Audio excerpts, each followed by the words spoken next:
രമേശ് ചേട്ടാ, രമേശ് ചേട്ടനും ധർമ്മജൻ ചേട്ടനും കൂടെ ഒരുപാട് സ്റ്റേജുകളൊക്കെ പെർഫോമൻസും സ്കിറ്റും എല്ലാം ചെയ്തിട്ടുണ്ട്. അപ്പൊ നിങ്ങളുടെ ഒരു കെമിസ്ട്രി ഭയങ്കരമായിട്ടാണ് ഈ ഓഡിയൻസിനും എല്ലാം കിട്ടിക്കൊണ്ടിരിക്കുന്നത്. ഇപ്പം ഒരു വൈബാണ് നിങ്ങൾ തമ്മിൽ ചേർന്ന് കഴിഞ്ഞാൽ ആ ഒരു പെർഫോമൻസ് ഗംഭീരമായിരിക്കും എന്നൊക്കെ എനിക്കും അറിയാം, എല്ലാവരും പറയുന്നതുമാണ്.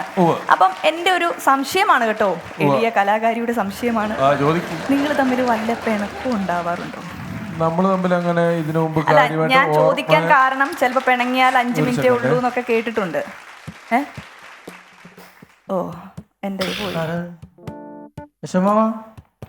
എന്തുപറ്റി യശോമാമ? എന്താ മുഖത്തൊരു സങ്കടം? സങ്കടം ഉണ്ടല്ലോ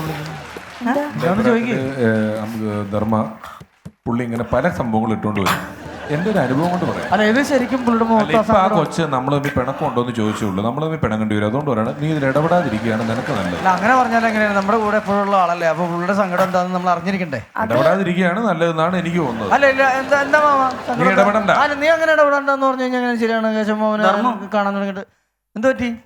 ഭയങ്കര വിഷമത്തിലാണ് ഞാൻ. എന്ത് പറ്റി മാമ? ഒന്നും പറയണ്ട, വീട്ടിലെ ഒരു അളിയൻ എന്നറിയാലേ, ഒരു കുറെ വർഷമായിട്ട് വാടകയ്ക്കാണല്ലോ.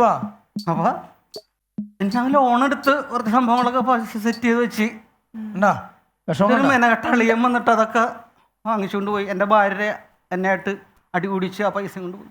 ലോൺ എടുത്ത് വെച്ച് പൈസ അളിയൻ കൊണ്ടുപോയാ? അടി ഉണ്ടാക്കിയിട്ട് ഫുള്ളായിട്ട് കേൾക്കണമെന്നുണ്ടെങ്കിൽ ഞാനൊരു കവിത എഴുതിയിട്ടുണ്ട്, അത് പാടിക്കോട്ടെ. ഞാൻ ആദ്യമേ പറഞ്ഞതാണ് ഇടപെടരുത്.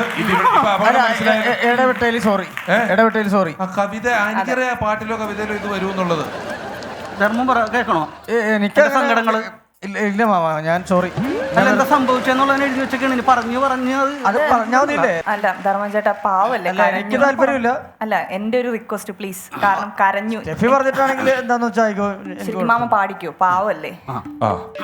എനിക്കറിയാം ഇത് ഇങ്ങോട്ടൊക്കെ എത്തുള്ളൂ. അല്ല ഒരു ചാൻസ് ആയിക്കോട്ടെ പാടിക്കോളൂ, എന്നെ നാണം കെടുത്തരുത് കേട്ടോ.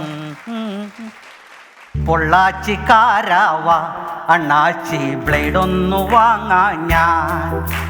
പൊള്ളാച്ചിക്കാരാവാ അണ്ണാച്ചി ബ്ലേഡൊന്നു വാങ്ങാനാ. 5000 തന്നില്ലേലും ഒരു 2000 രൂപ താത്ത. 5000 തന്നില്ലേലും ഒരു 2000 രൂപ താത്ത. അടവല്ല മുടങ്ങില്ല അണ്ണാച്ചി.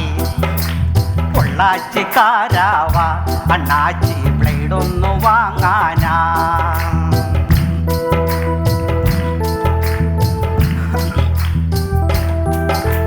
സർക്കാർ ചിലവില് വീടൊന്നു പണിയുവാൻ 50,000 കിട്ടി.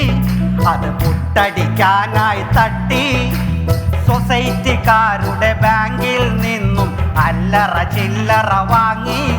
എന്റെ വൈഫിന്റെ ആങ്ങള മോങ്ങി. ആപ്പിൾ ഫോണ് ഒന്നത് വാങ്ങാൻ കിട്ടിയ കാശ് താ അളിയാ. ഭാര്യ വന്ന് തെറിവിളി കൂട്ടി കാശുമായി പോയളിയൻ. അളിയന്മാർ ഇത്രയ്ക്കും ചെറ്റകളാണോ? പൊള്ളാച്ചിക്കാരാവാ അണ്ണാച്ചി ബ്ലേഡൊന്നു വാങ്ങാനാ. 5000 തന്നില്ലേലും ഒരു 2000 രൂപ താത്ത. അടവല്ല മുടങ്ങില്ല അണ്ണാച്ചി. അടിപൊളിയല്ലേ ധർമ്മജൻ ചേട്ടാ? അളിയന്മാരെ പറ്റിയുള്ള പാട്ടാണ്. അങ്ങനെ സങ്കടം സഹിക്കാൻ പറ്റാണ്ടാണ്. സത്യമായ കാര്യം വിഷാരടി, ഒരു ആപ്പിൾ ഫോൺ മേടിക്കാൻ ഈ പുള്ളി എൻ്റെ ആ പൈസ കിട്ടുന്നു. ചേട്ടന് ആ ലെവലിൽ സങ്കടം ഉണ്ടെങ്കിൽ ചേട്ടനെ ദത്തെടുക്കാം. നല്ലൊരു ദത്തെടുക്കാന്നോ? പിഷാരടി എന്നെ മടിയിലിട്ടൊരു കൈക്കുഞ്ഞിനെ പോലെ താരാട്ട്. എന്നെ ദത്തെടുക്കല്ലേ? എന്നെ ആട്ടില്ലേ? ആട്ടിത്താൻ പറ്റത്തില്ല. കാരണം എനിക്കല്ല ദത്തെടുക്കുന്നത്. എനിക്ക് വീട്ടിൽ എന്റെ പിള്ളേരും ഭാര്യയൊക്കെ ആയിട്ട് തന്നെ സ്ഥലവും സൗകര്യം ഇല്ലാണ്ടിരിക്കുകയാണ്. എന്റെ ഇത് കേസമ്മാവൻ വന്നു കയറിയ അമ്മാവനാണല്ലോ. ഈ വേറെ അമ്മാവൻ എന്ന് പറഞ്ഞാൽ കുറെ സ്വത്തൊക്കെയുള്ള അമ്മാവനല്ലേ? കുറെ സ്വത്തൊക്കെയുള്ള അമ്മാവൻ. അപ്പൊ ഈ അമ്മാവൻ ഇപ്പം ഒറ്റയ്ക്കാണ് താമസം. അപ്പൊ അമ്മാവന് വയസ്സൊക്കെ ആയി വരുന്നു. കൂട്ടത്തിലൊരു തുണയുണ്ടെങ്കിൽ ഒരു സന്തോഷം എന്നൊക്കെ പറഞ്ഞു. അപ്പൊ ആ അമ്മാവനാണ് പറഞ്ഞത്, പറ്റിയ ആരെങ്കിലും കണ്ടാൽ ഞാൻ നോക്കിക്കോളാം എന്ന് പറയുന്ന അമ്മാവന് ചെറിയ ഇതൊക്കെ ഉണ്ട്. അതൊന്ന് ദത്തെടുക്കാനുള്ള പദ്ധതിയായിട്ട് എന്നോട് പറഞ്ഞു. ഈ അമ്മാവൻ എന്ന് പറഞ്ഞാൽ പിന്നെ പുള്ളിക്ക് ഒരു ഇച്ചിരി മനുഷ്യ സഹജമായ ചില ദുശീലങ്ങളുണ്ട്. ഒരു ഇച്ചിരി സിഗരറ്റ് വലിയുണ്ട്, കള്ളുകൂടിയൊക്കെ ഉണ്ട്, അങ്ങനെയുള്ള പ്രശ്നങ്ങളൊക്കെ ഉള്ളു. പുള്ളി പിഷാരിനെ പോലെ കഥ പറയോ? അയ്യോ, എന്നെ പോലെ കഥ പുള്ളി പറയത്തില്ല. അപ്പൊ കുഴപ്പമില്ല, രക്ഷപ്പെട്ട്. അല്ല, അപ്പം പുള്ളിയുടെ കൂടെ നിൽക്കാൻ റെഡിയാണോ? എന്റെ ജീവൻ വരെ ഞാൻ കൊടുക്കും. ഉറപ്പ്? കൊടുക്കും ഞാൻ. എന്റെ ജീവൻ പോയാലും ഞാൻ പുള്ളിനെ സംരക്ഷിക്കും. പുള്ളിയുടെ സ്വത്തൊക്കെ കിട്ടും. കാരണം ലാസ്റ്റ് സ്വത്ത് എനിക്കല്ലേ ഇടണം. പുള്ളിയുടെ കൂടെ നിൽക്കാൻ ഞാൻ നിൽക്കും.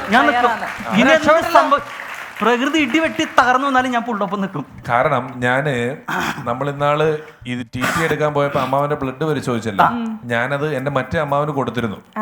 ഈ കൂടെ നിൽക്കേണ്ട അമ്മാവന് ഞാൻ കേശവമ്മാവന്റെ ബ്ലഡ് കൊടുത്തിരുന്നു.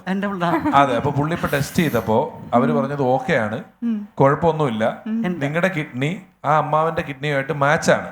അപ്പൊ അതൊരെണ്ണം കൊടുക്കേണ്ടി വരും. കുഴപ്പമില്ല. ജീവൻ കൊടുക്കാന്ന് പറഞ്ഞല്ലോ, ജീവനൊന്നും കൊടുക്കണ്ട. ഒരു കിഡ്നി അല്ലേ? ഒരു കിഡ്നി കൊടുത്താൽ മതി. അത് കറക്റ്റ് ആട്ടോ. എന്റെ കിഡ്നി പുള്ളിക്ക് വിറ്റ് കാശുണ്ടാക്കാൻ നോക്കണല്ലേ പിഷു? ശരിയാണത്. ഞാൻ 25 ലക്ഷം രൂപ മേടിച്ചിട്ടില്ല പുള്ളിയുടെ. ഞാൻ എന്റെ ജീവനൊന്നും കൊടുക്കാൻ ഞാൻ ബ്ലഡ് എടുത്തതും ഇത് പരീക്ഷിക്കാൻ വേണ്ടിയല്ല. നിങ്ങൾ TT എടുക്കുമ്പോൾ ഞാൻ ബ്ലഡ് പരിശോധിക്കാൻ കൊടുത്തതും ഇതിനു വേണ്ടിയല്ല. ഞാൻ 25 ലക്ഷം രൂപ പുള്ളിയുടെ മേടിച്ചത് നിങ്ങളുടെ കിഡ്നി കണ്ടിട്ടല്ല. അതെ അതെ. പക്ഷെ നിങ്ങൾ അവിടെ നിൽക്കണം, നിങ്ങൾ അവിടെ പോയി നിൽക്കണം. ഞാൻ കാര്യം ചോദിച്ചോട്ടെ? രക്ഷപ്പെട്ടില്ലേ? അല്ലല്ല, രക്ഷപ്പെടണില്ല. എത്ര വർഷമായിട്ട് അറിയപ്പെടില്ല? 10-18 വർഷമായിട്ട് കൂടെ ഒപ്പം ഉണ്ട്, ഒരുമിച്ച് പരിപാടിയൊക്കെ ചെയ്യാറുണ്ട്, ഒന്നിച്ച് കിടന്നിട്ടുണ്ട്. റൂമിൽ എത്ര വർഷം കിടന്നു? പിന്നെ എത്രയോ കാലം. എന്റെ ഭാര്യനെക്കാട്ടും കൂടുതൽ ഞാൻ കിടന്നിക്കണത് വിഷാരുടെ കൂടെ. ഒന്ന് ഹോസ്പിറ്റലിൽ പോയി ഒന്ന് ചെക്ക് ചെയ്യട്ടെ മൊത്തം. എന്താ ഇനി കരള വല്ലതും പോയിട്ടുണ്ടാന്ന് നോക്കി. ഹൃദയമില്ലെന്നുള്ളത് എനിക്കറിയാം. ഇതൊന്ന് ചെക്ക് ചെയ്തേക്ക്. വന്നൊക്കെയാണ് എന്നെ പറ്റിക്കാനായിട്ട്.